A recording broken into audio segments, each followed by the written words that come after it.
राधिका बरसाने वारी की जय। गीता महात्म्य अध्याय 17। आज मैं आपके लिए गीता का 17वें अध्याय का महात्म्य लेकर आई हूँ, जो कार्तिक मास आने पर कार्तिक महात्म्य कथा सुनाने के कारण मैं नहीं डाल पाई थी। उसके लिए मैं क्षमा प्रार्थी हूँ। तो आइए अब सुनते हैं गीता महात्म्य का 17वां अध्याय। महादेव जी कहते हैं, हे पार्वती, मैंने तुम्हें 16वें अध्याय का महात्म्य बताया है। अब मैं तुमको 17वें अध्याय की अनंत महिमा बताता हूँ। राजा खड़गबाहु के पुत्र का दुशासन नाम का एक नौकर था। वह बड़ी खोटी बुद्धि का मनुष्य था।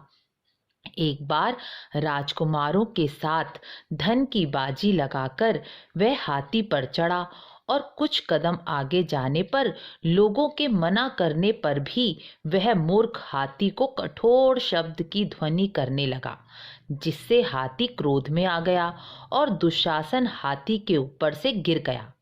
गिरने पर कुछ श्वास चलने पर हाथी ने उसे दोबारा पटक दिया और उसकी वहीं मृत्यु हो गई। मृत्यु के पश्चात उसे हाथी की योनि प्राप्त हुई और वह हाथी सिहलदीप के राजा के पास आ गया। सिहलदीप के राजा और खड़गबाहु की बड़ी मित्रता थी, इसलिए अपने मित्र को प्रसन्न करने के लिए सिहलदेव के राजा ने वह हाथी जल मार्ग से राजा खड़गबाहु को पुरस्कार के रूप में भिजवा दिया। एक दिन राजा ने एक कवि को प्रसन्न होकर उसे हाथी दे दिया। कवि ने वह हाथी मालव नरेश के हाथ बेच दिया। कुछ काल व्यतीत होने पर उस हाथी को भयंकर ज्वर ने जकड़ लिया और वह मरणासन अवस्था में आ पहुंचा। हाथीवानों ने उसकी ऐसी अवस्था देखकर राजा से उसकी पीड़ित दशा का वर्णन किया। हाथीवानों का समाचार सुनकर राजा हाथी के रोग को पहचानने वाले कुशल चिकित्सकों को लेकर हाथी के पास आया। तभी वहां एक आश्चर्यजनक घटना घटी। हाथी अपनी ज्वर से पीड़ित अवस्था को भूलकर आश्चर्यजनक वाणी में बोल उठा। संपूर्ण शास्त्रों के ज्ञाता, राजनीति के समुद्र, विष्णु भगवान के चरणों में अनुराग रखने वाले महाराज, इन औषधियों से क्या लेना? वेदों से भी कुछ लाभ नहीं होगा। दान और जप से भी क्या सिद्ध होगा?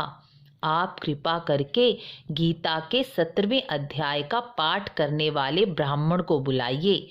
हाथी के कहे अनुसार राजा ने गीता पाठ करने वाले ब्राह्मण को बुलाया। ब्राह्मण ने उत्तम जल को अभिमंत्रित करके हाथी के ऊपर छिड़का। तब दुशासन गज योनि का परित्याग कर मुक्त हो गया। राजा ने दुशासन को दिव्य रूप धारण कर विमान पर आसीन देखकर पूछा, तुम्हारे पूर्व जन्म में क्या जाति थी, क्या स्वरूप था, तुम हाथी की योनि में कैसे आए? तो वह सारी बातें मुझे बताओ।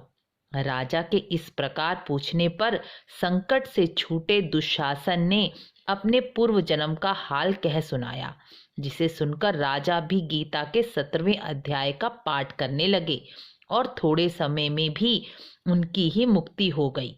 जो व्यक्ति गीता के 17वें अध्याय का महात्म्य सुनता है, वह भी मुक्ति को प्राप्त होता है। राधे राधे।